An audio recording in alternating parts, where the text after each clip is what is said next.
Hola a todos, muy buenas tardes. Good evening, everyone. Mi nombre es Cristóbal Guerra, estoy aquí con mi compañera Pau.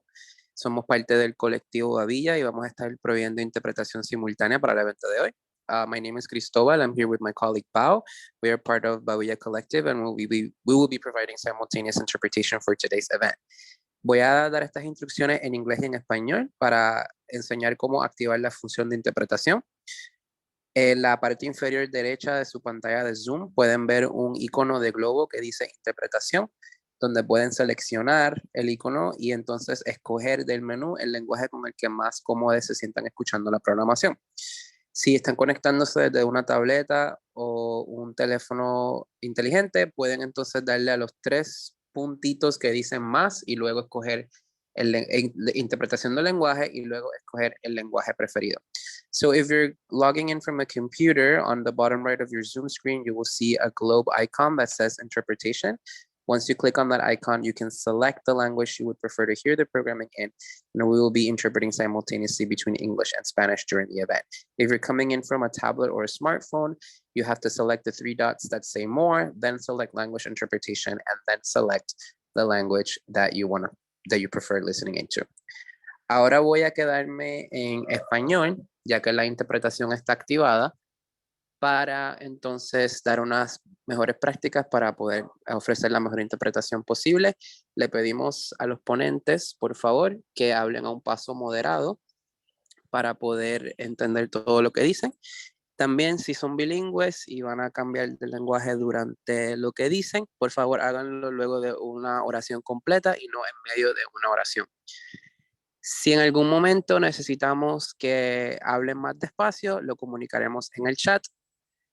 Y si tienen algún problema con la interpretación, nos pueden escribir a mí, Cristóbal, o a mi compañera Pau. Vamos a estar disponibles para ayudarles. Nos pueden escribir por el chat. Que tengan un buen evento y buenas noches.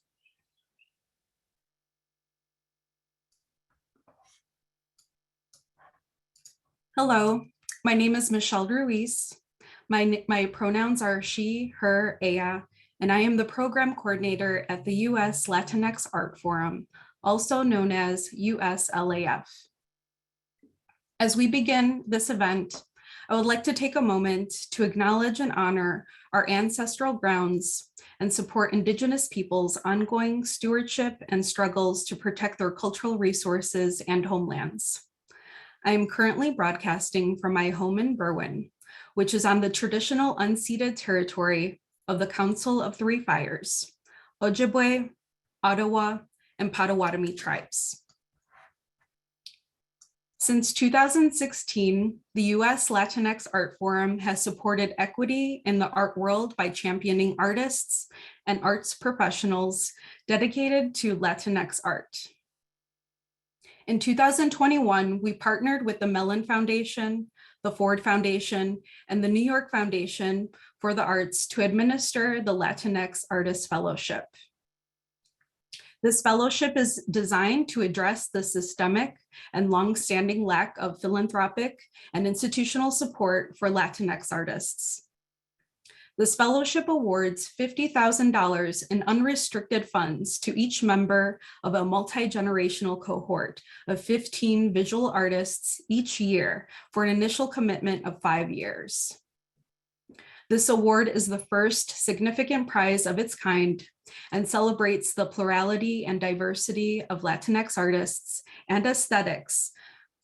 We are honored to be a partner for this groundbreaking initiative. It is my pleasure to welcome you to the X as Intersection Material Constellations. We are thrilled that you have joined us. Today's event marks the start of our 2022 and 2023 X as Intersection series, which gathers our second cohort of fellows into conversation with curators and USLAF members who share a sustained commitment to Latinx art. We plan to close our event with a Q&A facilitated by our moderators and invite you to submit your questions using the Q&A function below. It is my pleasure to introduce our co-hosts for this conversation, Marcela Guerrero, the Jennifer Rubio Associate Curator for the Whitney Museum of American Art in New York, and Dr. Adriana Zavala, Executive Director of the US Latinx Art Forum. Next slide, please.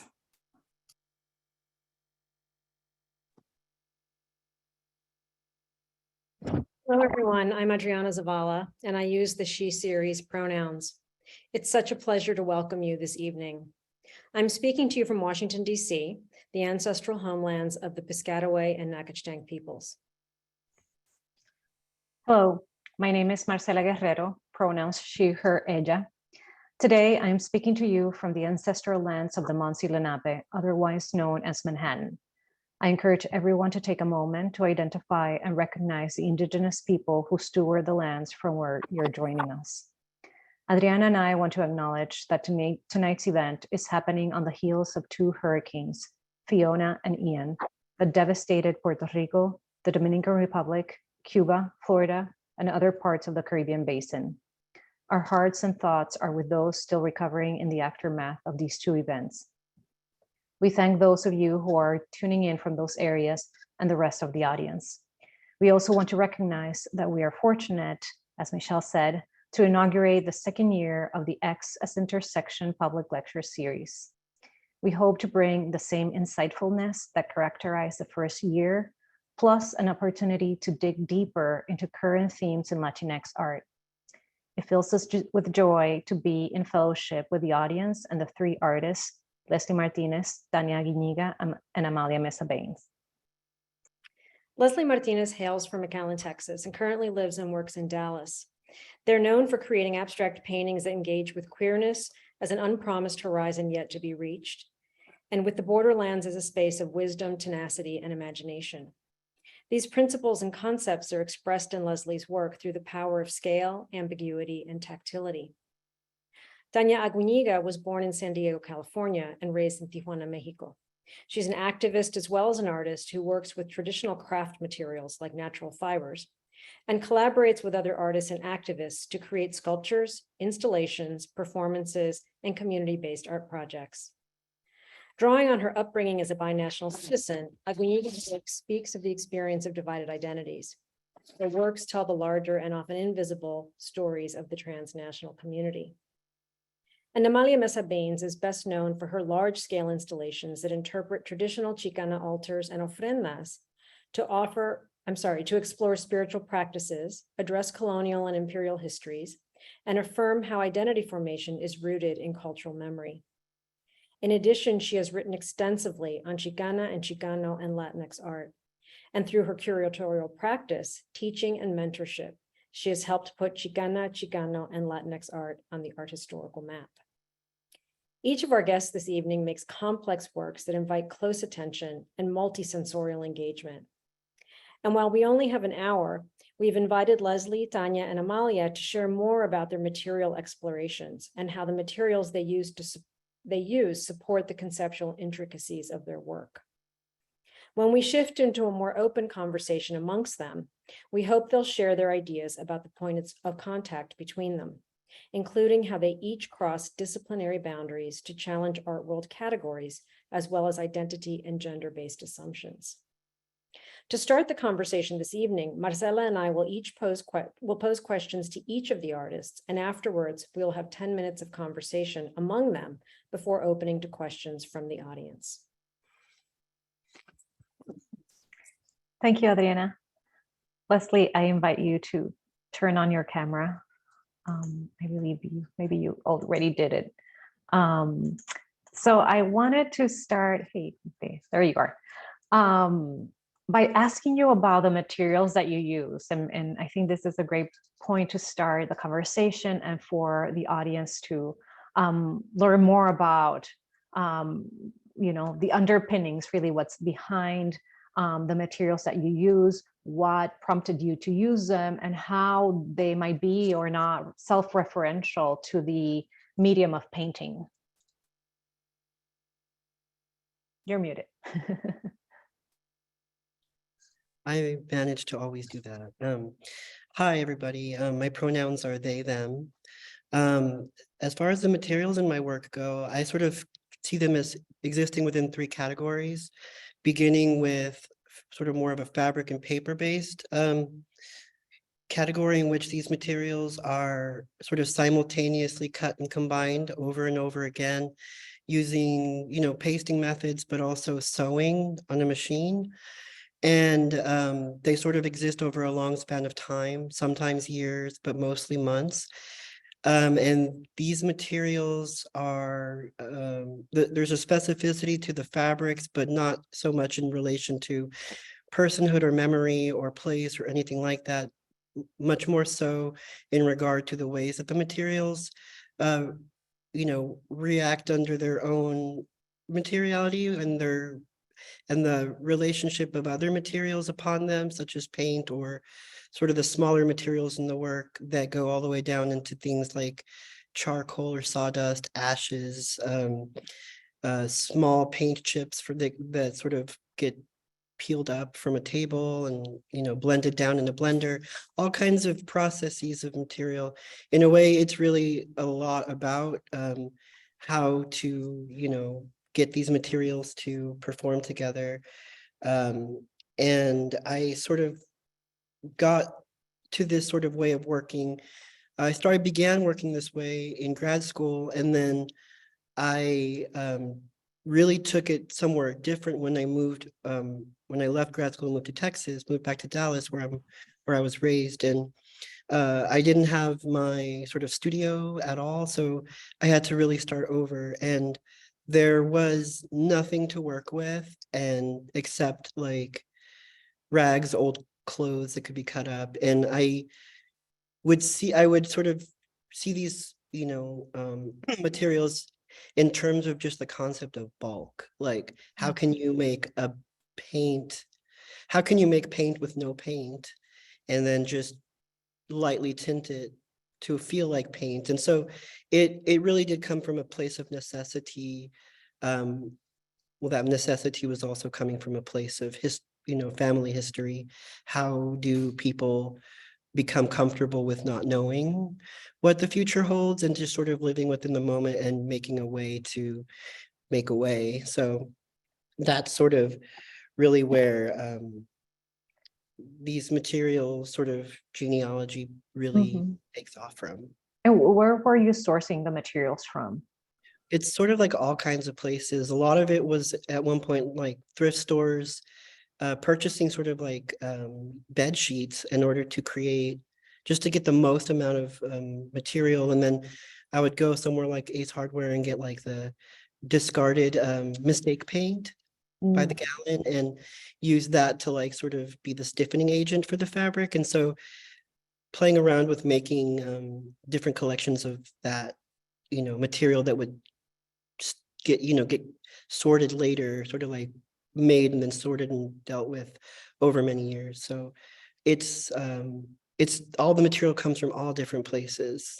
Do I understand correctly that some of them are also rags, things that you have in your studio and like you would use to make the painting? Exactly. So it's like I sort of think about this process of sort of thinking through these materials as like, if you had 2 objects and there's like an electricity that sparks between the 2 objects and stays alive, like I think about the use of the rags that are used to clean in the process of making a painting as itself the vehicle for the painting. So the body of the painting produces itself. Right. And maybe we can go to the next one, because you also said something a little bit just a minute ago of the paint kind of working even as a binding element to the rags and other materials. But I want to delve a little bit more into this idea of the actual paint and pigment and the process, because I was reading one of your interviews and you say you've spoken about, and I love this phrase, the moment of silence, once you've sealed the painting and had covered it with a thick layer of white paint, and then you add, and this is a quote, the ephemeral power of color. So I wanted to ask you if you could unpack that phrase. What does ephemeral power of color mean to you? Which, in other words, I imagine it's, what's your approach to pigment, and what does it communicate? Okay, yes. So that's sort of, color in my work is not intended to reference anything specific except for the sort of idea of referencing itself. So I use the colors, like small amounts of paint, liquid paint, mixed in with mediums to extend it. And but my goal in doing this with these particular colors, which are rooted very much within the primary and secondary color scheme, and other ways to create black out of color, it's like I want the entirety of the spectrum of color within the work, whether or not it's ever acknowledged as being such. So this is a painting that's particularly bright and, one would say spectral, but I'm thinking a lot about like the color processes of printing, like newspapers or books or whatever, through CMYK printing. I think that comes from like my past as a designer, and just this fascination with the way an image comes together. So I want to suggest the act of searching for an image without there ever being an image underneath. So it's sort of like, what does that mean? And color for me, when layered upon each other in either transparencies or opacities, like all of that is mixed within the process of creating one painting, but it is about density and space. So I'm trying to create space the way that, for example, you would see literal space from like an image from like the telescopes that are, out there in space. So it's celestial in that sense, that it's like it references like a cosmological experience of light, but also like something microscopic and like something you can see in the microscope or like in nature on the ground or wherever. Right. And even the way you've placed the images here in this PowerPoint, this idea of the sampling, it's almost like it's its own painting, the detail, it has its own world of pigmentation and paint in that detail, which, what you're saying about the cosmos and kind of looking under a microscope, seeing just one portion is a window to everything else. And it's just a sample of the bigger picture. Okay, let's go to the next one. And, I want to state the obvious if the audience hasn't figured this out yet, but there's an incredible sense of texture to your paintings and to your work. The scale is also very interesting. So maybe you want to say something about this. But I wanted to kind of get a little bit more about the reference that you mentioned just now, and welcoming those readings of your work of celestial bodies, or sometimes I read them as aerial views of maps or keloid scars, that might come after a surgery, or kind of raised scars, which are very disparate references. But I also want to try to pair this with, or connect it somehow, if you want to go in that direction, to something that I think you mentioned before, of kind of a queer approach to materiality. Yeah, I mean, absolutely. I think all of the above, everything you stated, is sort of intended to be sort of grappled with from experiencing these paintings. And I think scale is a big part of that as well. Scaling up so that you sort of shrink yourself within it, and scaling up in order for you to be able to see the painting shift as you shift. That's all stuff is very important to me, as well as these ideas of like you mentioned, with like a sort of a queer reading or a surgical or sort of sutured and sort of experience of the work or reading of the work, not as like a sort of medicalized version of surgery, but more like the idea of like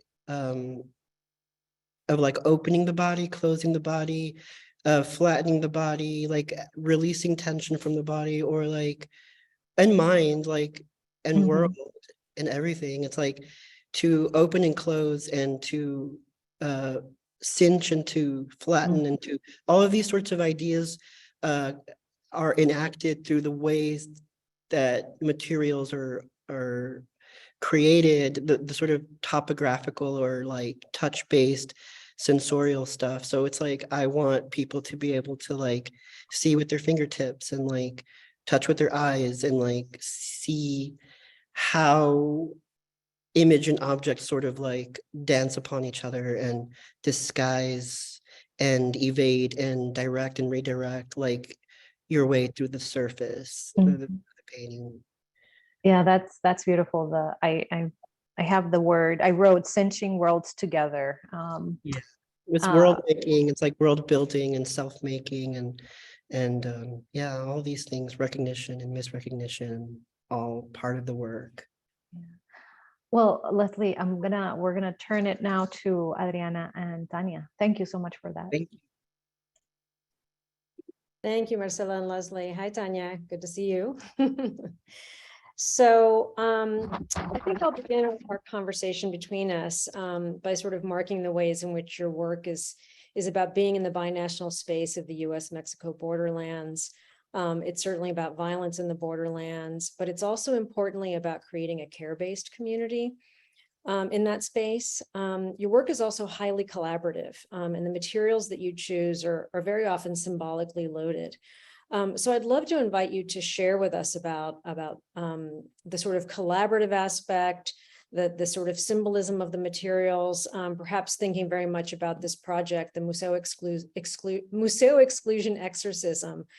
So tell us a little bit about what we're looking at in terms of the materiality and the initial concept, and how it changed through your collaboration. Thank you, and hello, thank you for being here. Yeah, so this project is, it was very long. It was supposed to happen before COVID. And so the Oakland Museum of California Art had asked me to participate in this big feminist show. And so originally for the show, what I wanted to do and what I had proposed to the museum was to do an exorcism of the actual museum. And what I wanted to do was to exorcise out harmful patriarchal energy. And so as part of the exorcism, what I wanted to have was this big giant amulet that helped power the exorcism. And so I had put a call out for people, for femme-identified folks, to send in objects, stories, anything that they wanted to contribute to this amulet to power this exorcism. And so 29 people from all over the world answered the call and sent things in. And so some of the stuff that was sent in was just stories, some of it was just objects, some of it was anonymous. And once everything started coming in, I realized that the objects themselves had so much power, and that what I needed to do was center the whole conversation on raising up the stories and the voices of the people that had contributed, rather than forcing myself to do the work of processing for the museum through my body, through emotional labor. And so I ended up not doing an exorcism, which is good. And instead, I ended up making an offering at the base of the piece to center the intentions, to power the intentions. And so the central area is a lot of minerals and stones and materials that are used in doing limpias and doing cleanses, but also in sending up messages. It's really extraordinary. Can we go to the next slide? I mean, we could go on and on about this piece, but I want to make sure that our audience has a chance to see the 3 projects you wanted to share with us. So this is your Metabolizing the Border. And I'm really interested in the physicality of this project.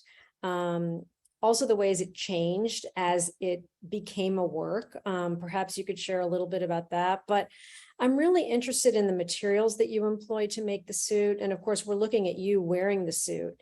And the way that these materials both impacted you in the durational and the performative aspect of the work, but also how that impact on you relates to that experience of being by the border wall.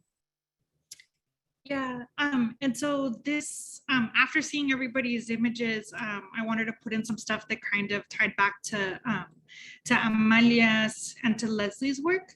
And so this piece in particular, so it's a performance piece that I had done. It's made out of hand-blown glass. And all of the different components that make up the suit are designed to engage different parts of your senses.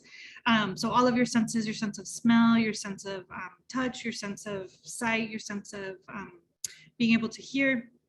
And so all of the different pieces have fragments of the US-Mexico border embedded into them. And so some of them are actually molten into the glass. Some of them are just on top. But it's meant to be a piece that illustrates to people a lot of the trauma that those of us that have grown up next to the border carry with us every day. But then also as a way for me to process a lot of these traumas and a lot of the things that I've, had to bear witness to through growing up by the border, but also through part of my Ambos project, which is Art Made Between Opposite Sides. It's a collaborative project that I started in 2016. And so the piece was actually a durational performance. It was 2 hours long, wearing 75 pounds of glass on my body, including glass huaraches, and walking back and forth in front of the Border Patrol headquarters. So it was on the US side and meant to be for US audiences. Mm-hmm. And what it did was, help me really think through all of these different things that, like I said, that I've been carrying and that I hadn't fully processed out, back into the earth. But also, again, trying to visualize for folks what it's like to grow up next to the border and to not be able to kind of escape, breathing through the border, seeing through the border, hearing through the border. Mm-hmm. I find it so fascinating because there's such a powerful dichotomy in this work, which is the dichotomy of the sort of militarization of the border. This suit, when you first look at it, it's like this protective carapace. And yet, as you described, it's about touch, sight, smell, hearing. So it's as if on the one hand, you've created this carapace, this armature to protect your body, but that very thing is the thing that does harm to your body as you're engaged in the durational performance. And you talked a little bit with us before about the experience of walking in these huaraches, the sandals. Yeah, and so the glass huaraches they were cast from the rubber tire huaraches that rural folks and indigenous folks wear throughout Latin America, through Mexico and Central America. And I, when thinking about the different objects that were going to be part of the suit, I was thinking about how, our countries, not just US and Mexico, but all of our countries really fail to set up indigenous folks and people that have, that are marginalized. They really fail constantly to set people up for success. Mm-hmm. And so the huaraches were meant to break. And so they were meant to break while I wore them to kind of symbolize that, that fracture and that failure that our countries, have. And so because the suit was glass and so heavy, there was a lot of different safety things that I had to do to make sure that I was protected against, having my feet totally cut up, but still be able to really, call upon those different intentions. Mm-hmm. That's really extraordinary. Thank you. Should we look at the third work? Can we have the next one? So this is your augmented reality border wall, and it's just so imposing, so despite being a wall created using augmented reality technology, it has such a physical and ominous presence. I know that the little child that we see sort of inserting their body, through the wall is one of your kids. And then in the sort of image at the top, we're looking at the plaza in Oaxaca City. And again, it's virtual reality. It looks so real. So I'm really interested in the way that you're using augmented reality to sort of interrupt community space. Again, it's virtual, but yet, you know, we're looking at it, we're feeling it, we're experiencing it. So can you share a little bit more about your use of technology to sort of simulate these interruptions of space, these very violent gestures? Yeah, and so I am not a very technological person, so I don't usually work in technological ways. I'm usually very analog in the way that I work, and the work that I make is very material heavy, usually using a lot of craft-based techniques. But for me, so much of my work is constantly explaining to people, you know, what it's like to confront the wall, what it's like to live with these walls, and the psychological effects that that has on ourselves and on our communities.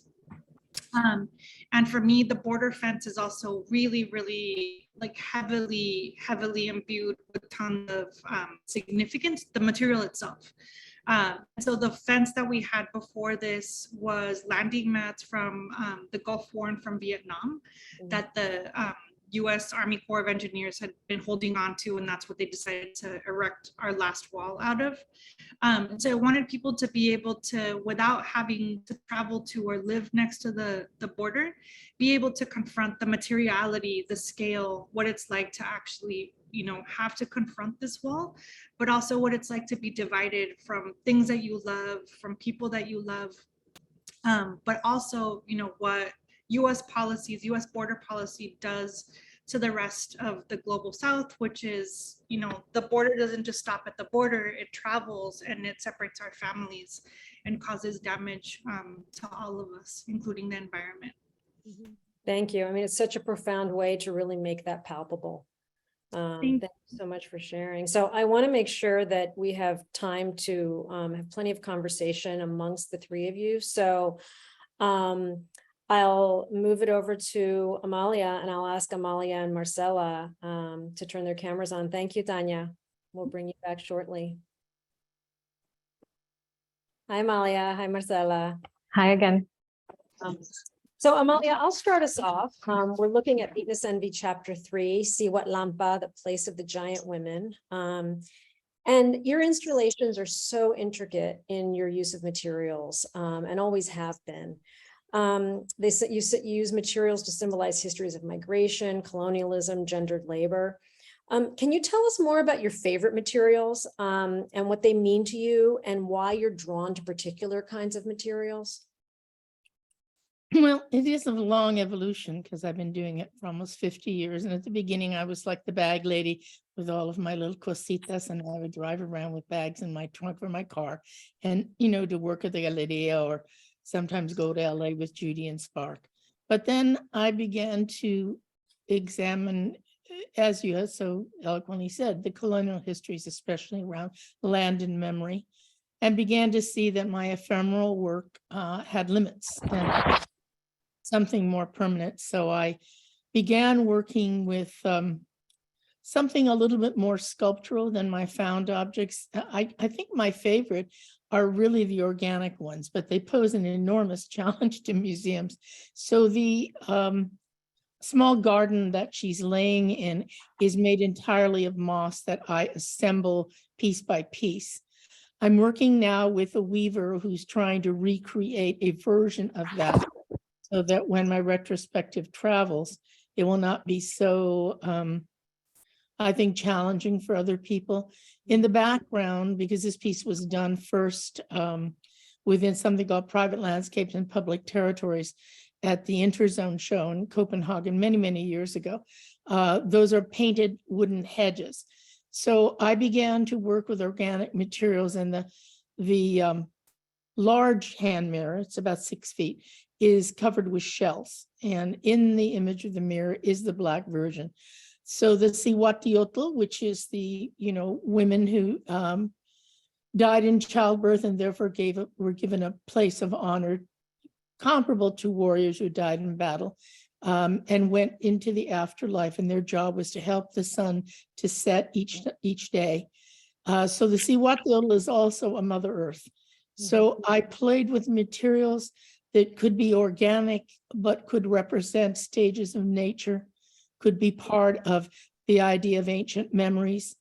And because I have always liked working with the Mesoamerican themes, I borrowed from that quite heavily. And it's important, I think, for people to know that in my generation, the concept of Aztlán, which we thought to be a myth, but later was quantified in the Road to Aztlán show at LACMA in 2001, was really about a space of exchange between what we would call the northern part of Mexico and the southwestern part of the United States. And that exchange had to do with not just goods and supplies and economies, but spiritual materials as well. So much of my work has, I think, a ceremonial quality. So I moved from found objects to more constructed pieces to organic work, and I have found that it's more satisfying, but also more challenging. Mhm, mhm. Amalia, if I may take the second question, because something that's very recurrent, and you just used the phrase ceremonial qualities, and I wonder if that's something that you see in your use of reflective surfaces, which we see here, but also the next, and we can move to the next slide. And it's very recurrent in your work. Can you tell us more about using reflective surfaces, mirrors? And I think I've heard you speak before about this and connecting it to healing. Is there something about that? Yes, and I think that as artists, we gravitate toward materials that in fact embody the concept we're searching for. Mm. I'm searching for the ritual, the memory, and at the same time, I feel very much, because of my generation, that part of my work was to illuminate the past, to set the record straight, to bring a space of reflection and consequently healing. Because when we first began to examine the Mesoamerican life as a search for origin, you know, my father came during the Mexican Revolution as a child, 1913, 1916, around there. My mother came across on a day pass to clean houses with her mother, and that was in the 20s. They lived much of their early life, well, until they were quite old, undocumented. So I lived in a community in which protection and fear were all part of it. So for me, the examining of past histories, whether it's Mesoamerican or colonial, or even with our own Chicano history, is really about healing. And, I thought about this when I was looking at Tanya's work. Is that we use the word cuerpo for body, but cuerpo and corpus, body of culture, body of the woman, all of those things are linked together. And so for me, the transparency, and I'm not a glass worker, so I worked with a fabricator who did a wonderful job of helping me to construct these magueys. And I laugh because when I first started this piece, I actually had a fantasy of having 20 magueys, you know, and then after paying for 2, I realized, okay, that's the extent of it. This was actually done the very first time for the Road to Aztlán. And so within the home, which I use amoas as sort of small houses or safekeepings or treasuries, or they're like places that are guarded. There is a replica of Tenochtitlan with the chinamplas, with the Virgen, orbs for different moments of celestiality, the volcanoes. Everything is in the bottom of it, and it reflects out because it's all crystal.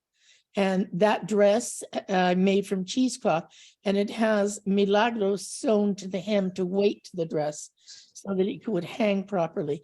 And that's my wedding mantilla around the collar of it, which had sequins in it. My mother used to call me a magpie because wherever I walked in my childhood, if anything shined, I would pick it up and stick it in my pocket, which you would try to keep me from doing.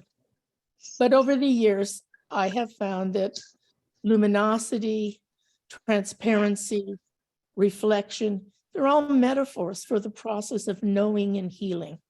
And I'm almost 80 now. So as the years have passed, and I've had many, many health challenges, they're also a road to death. I do think of that now in a way that's good and wholesome, because it means that when you balance out the light in your life, you are more ready when the light goes out. And so these practices for me are not just artistic. They're living practices about me and what will happen. And not just me, because I'm living through a period of time now when many of our greats are passing. Freddie Rodriguez, most recently, our beloved Yolanda Lopez, my dear sister, Hung Lu, Carlos Villa. I mean, so our work is, pardon the pun, a reflection of our struggles to live. And I think of these works in that way. That's so profound. Amalia, Marcela's question about the reflective surfaces and your response to your commitment to illuminate the past through your work and how that guides your choice of materials. Can we look at the last work that you brought in for us? You know, again, we have an armoire and it has a shiny surface. You know, this is, also a work that very much centers on your grandmother as a curandera, as a healer. And so it's her photograph that appears in the light box. But, I see these sort of links and connections through all of your projects. So, would that we had time to look at every single detail, but it strikes me now that the illuminated light box with the image of your grandmother relates to the reflection in the mirror in Cihuatlampa, where we see the Black Virgin. So tell us a little bit about your process of self-discovery through materials, and then how you express that through materials. I think our public would love to hear about that. And this was a very important piece to me. I made this piece in 2008 for the Neo Hoodoo show that Franklin Sermon was doing at Manil, which went to PS1 and then to Miami. And I graduated from the armoire to a very large medical cabinet. That's how he seduced me into doing this work, because I had my husband, an automobile accident in 2003, which I broke my neck, my arm, my leg, my wrist, and my ankle. And I was kind of Humpty Dumpty. It took many surgeries and 5 years of rehabilitation, physical rehabilitation. So for the 5 years from 2003 to 2008, I didn't make anything new because I could not. And in that time, my mother died, my father died, and Richard was very ill, but he recovered. So the process of healing, this was supposed to be the third chapter of Vinisemi. It was called The Road to Paris and Its Aftermath. And that was because we went to Paris for my 60th birthday, because I love Paris and we wanted to celebrate. And when we came home, we were in this terrible automobile accident. And consequently, for those 5 years after, I couldn't do anything because everything was still healing. But when I took it on, instead of doing the road first, I did the room at the end of the road, the room of healing. And this was the Curanderas Botanica.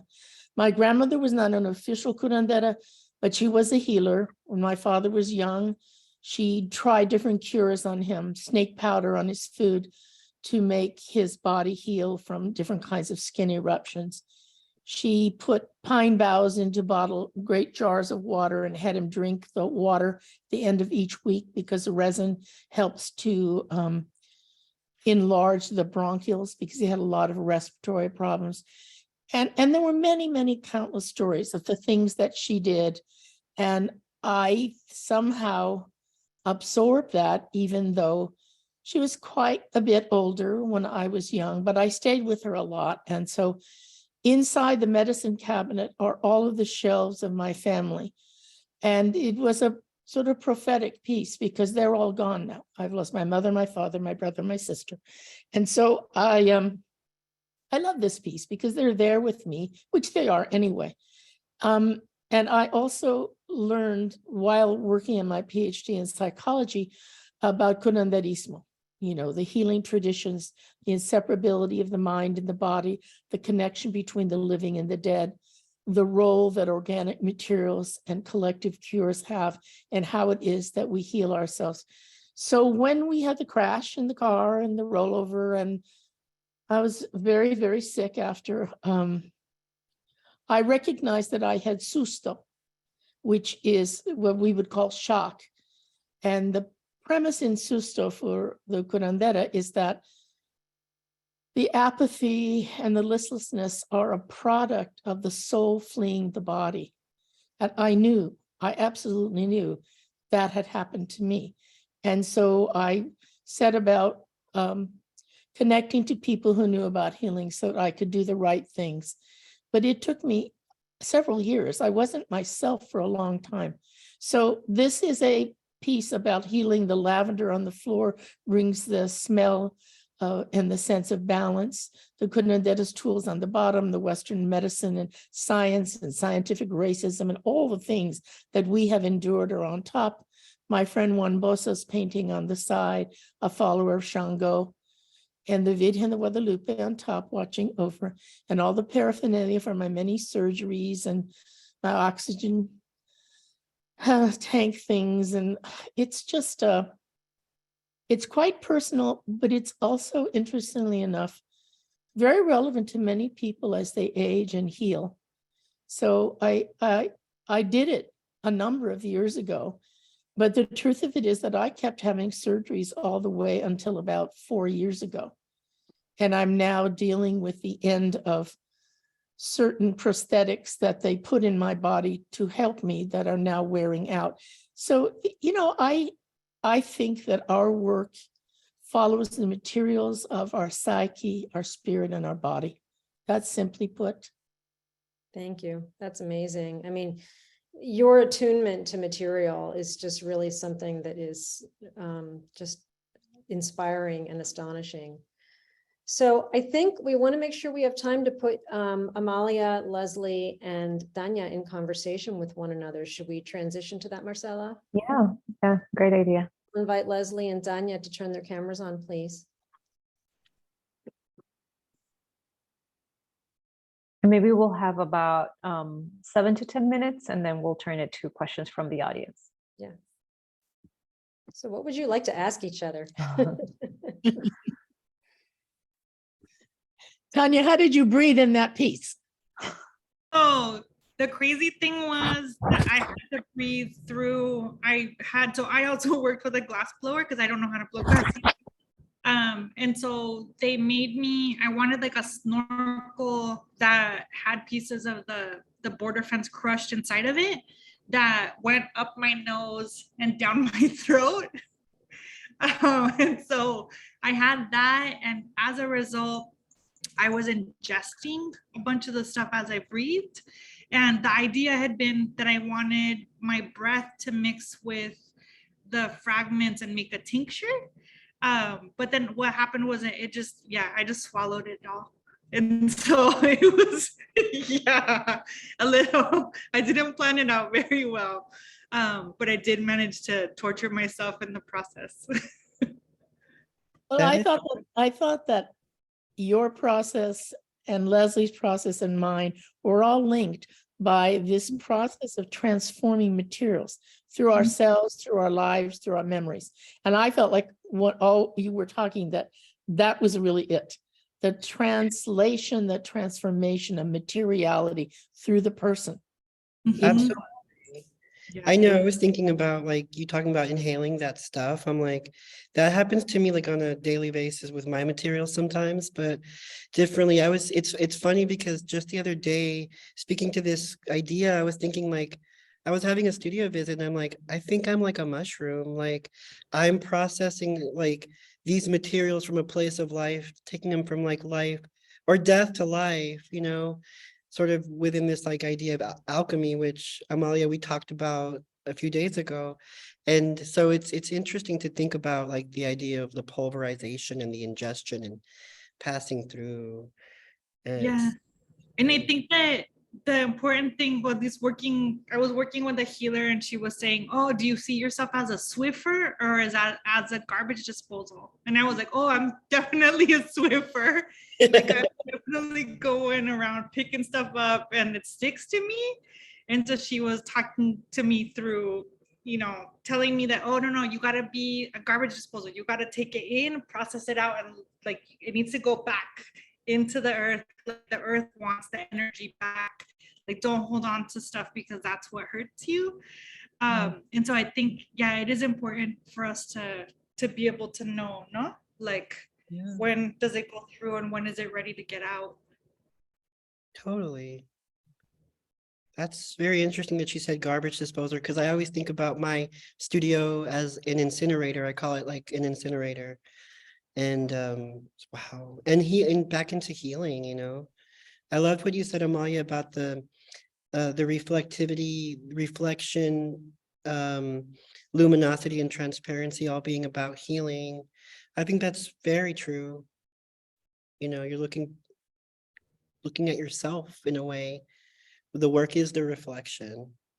Well, I thought about when you were talking about the rags, because I know I read at one point that your father had been a janitor and he also gave you rags as a sort of way to help you with your work. Yeah. And that your work actually looks exactly like the process is happening. It's explosive. Some of the images that were caught at the intersections where the rags and the cloth hit each other, and you can almost see like the pigment causing this alchemical explosion at the nodes. And it was so it was alive when I was watching it. And I thought, I wonder, I did think, are you breathing some of that in? I mean, how is that happening? People have no idea the risks that we take to do this work. No, we don't. And let me tell you, someone a few years ahead of you, the risks are higher as you get older. Oh, you know, when I started in the art world, it wasn't even the art world. I was just coming out of, not even graduate school. It was my BA in painting. I was using metal flake sprays because I had grown up around car art. You know, I'm the generation of like the low riders, chopped cars, you know, tuck and roll, all that stuff. And so I loved the spray paints that had metal flakes with like maybe 30 layers of lacquer. So when I started, I made constructed pieces and I stayed in booths spraying and never wore a mask because I didn't have the mentality of that. And then later, when I started to move into other pieces, I used spray cans when I was up on cherry pickers at the top of these billowing fabrics with clouds of metal around my head. And I think about it now and I think, no wonder I ended up with lung disease at the age of 40. You know, because what were we doing? So some part of it is a risk taken with knowledge, which I think is what you two do. I took risks without knowledge, and now I have it, and I try to not engage in that same way. But at some point, we have limits about what we can do with materiality, and then we move on. Totally. That's oh, beautiful. I love it. Yeah, and Leslie, in your work, I feel so much luminosity, you know, and it feels like a nebula in a space of creation. So even though like thinking about like this like reflective quality and transparency and all that stuff, I feel like your work has it so much, you know, and that it feels like it's a place, yeah, that's just so ripe with like possibilities, no? And for making more space. Thank you. That's very nice. I think you're right. Like it has its own sort of, or I try for the work to possess its own internal luminosity. Like there's ways and techniques in which I am making the paintings that allow this sort of sensibility that the light is beneath the material, or coming from within it, like embedded within and seeping out. And there's a lot of action. I sometimes think a lot of people stand at a distance from the work, and I want to encourage anybody who's watching this who has the opportunity to come in contact with the work to put your nose up there, you know, get yelled at by whoever for getting too close, but there's magic at every level of the work, I think. Yeah. No, and like when you said you want people to touch it with their eyes, I was like, oh, I love it so much. I love it. I love it too, because that's what we tell our kids. Oh, wow. Yeah, or at least in Spanish in Puerto Rico, we say that. But I wanna, we have a couple of minutes, and there's a couple of questions, and I think, in fact, there might be a question for each of you.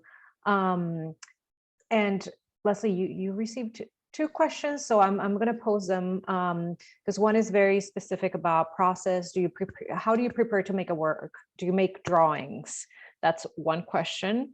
The second one is a little bit more complex. What rituals do you rely on to maintain your spiritual and creative hygiene in the face of Texas' legendary brand of border imperialism and racialized / gender nonconforming expulsion? Wow. Oh my God. Such a heavy one, but you know, for the first question, the answer is not really. It's like drawing is not. I do thumbnails, very, very broad and basic, tiny thumbnails for like 8, 12-foot paintings that happen within 1 second. And I prepare them sort of material just over time. It's like the in-between stuff. It's like, it's like if there's not paintings being produced, then the materials for the next future paintings are being produced. Like it could even be 2 years in advance or 1 year in advance. And it's like separation between time. Like how do we know what we're going to do later? We don't. We're just working towards it anyway. But for the second question, do you mind reading it again? Yeah. What rituals do you rely on to maintain your spiritual and creative hygiene in the face of Texas' legendary brand of border imperialism and racialized / gender nonconforming expulsion? I don't know how to answer that. I think it literally is just the work itself and making sure that I use my own voice to state the fact that I am here and that we are here and that, the work, and to sort of speak in ways to which the work is sort of universally about being a human, but also super specific to the sort of, as I think we've mentioned here, especially with Amalia, like ancestral wisdom, that there isn't sort of power in staking your place in the world as a person. I'm in Texas, but I'm not just in Texas, I'm from Texas, like from the beginning of time, basically. Like my family's been here for ever. We've never been anywhere else. And so my return to Texas was, partially circumstantial, but it's also partially politically urgent to say,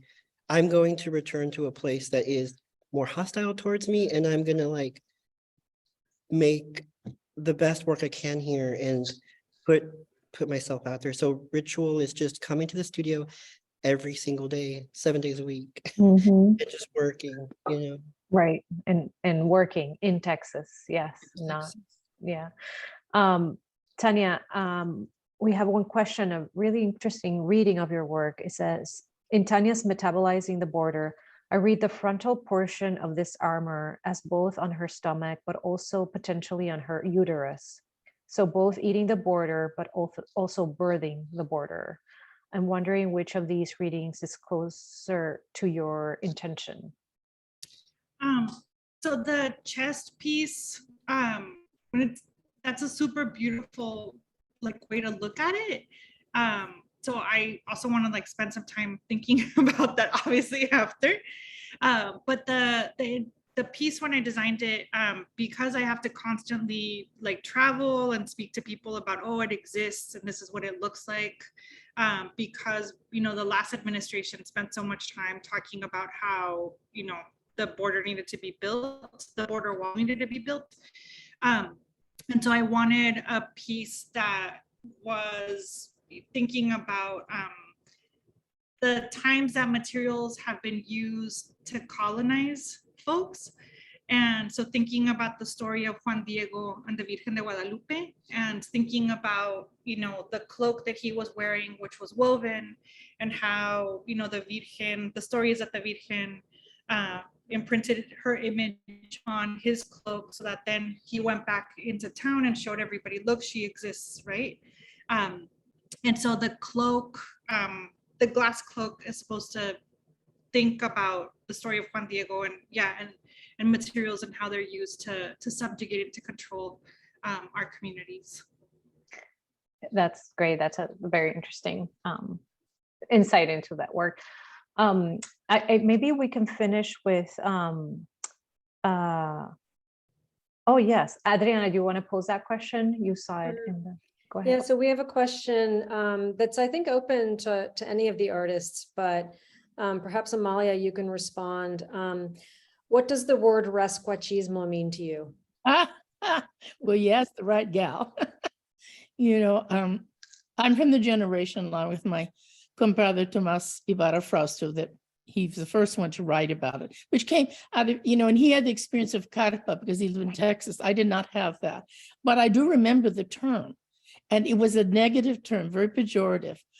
Ay, que rascuacha, you know, like if she had big chanclas, or she had, you know, pinned her bra strap together, I mean, stuff like that. Then later on, I found you sort of comfort in rascuachismo, and I think of people like David Avalos as some of the very best. But I still felt like we needed to talk about it from a woman's point of view. So Domesticana, which is the piece that I wrote. And by the way, they've taken it to the new generation and they're using the term Domesticanex. And I'm so happy. Susana Temkin and some others at Marcela Guerrero are putting on a show now. And I just sent my piece off for it. It's a piece that I did for their 25th anniversary many years ago.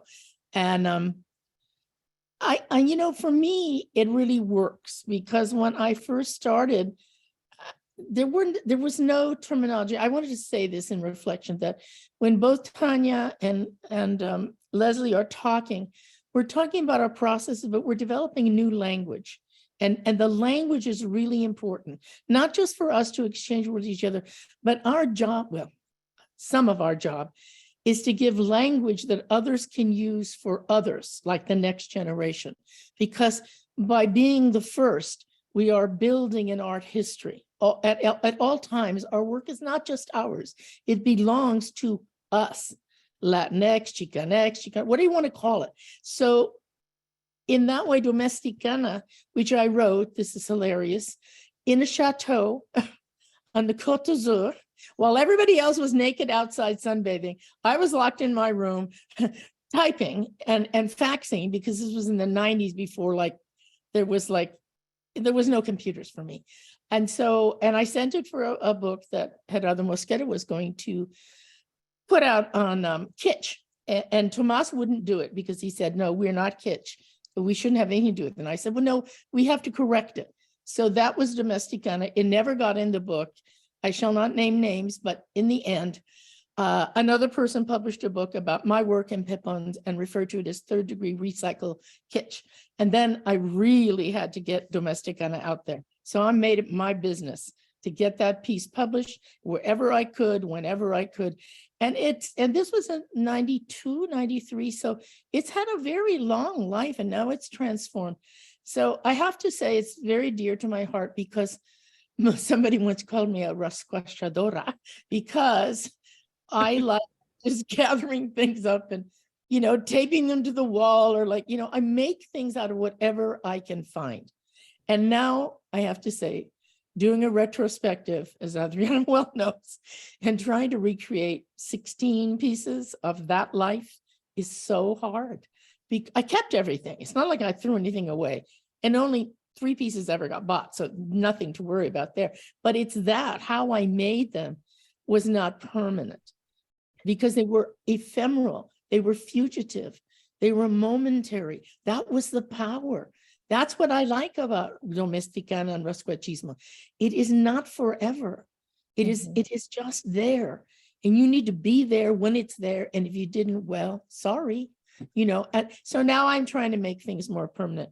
But I hope that the tradition of Rascuachismo, Domesticanex, whatever it is, goes on, because I think it's ours.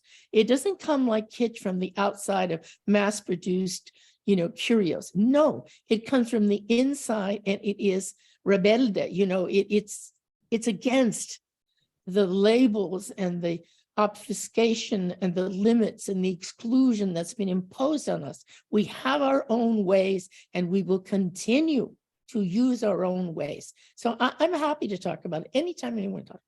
So that's enough. That's grand. Leslie, do you want to add anything quick about Rascuachismo? Oh yeah, like it's funny because I did read Domesticana in grad school on my own. Obviously, it's not, you know, it was something I had to discover because I was working in these ways as well. I was sort of processing these things as well.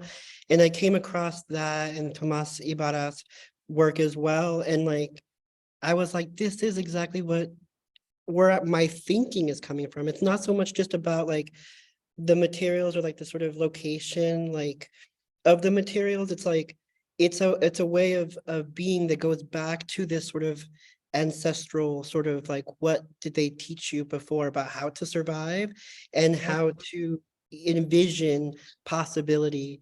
And I think that's very much what that's all about. It's like this thing that's sort of looked down upon, but it's like a fiber of some sort that it can be sort of multiplied like I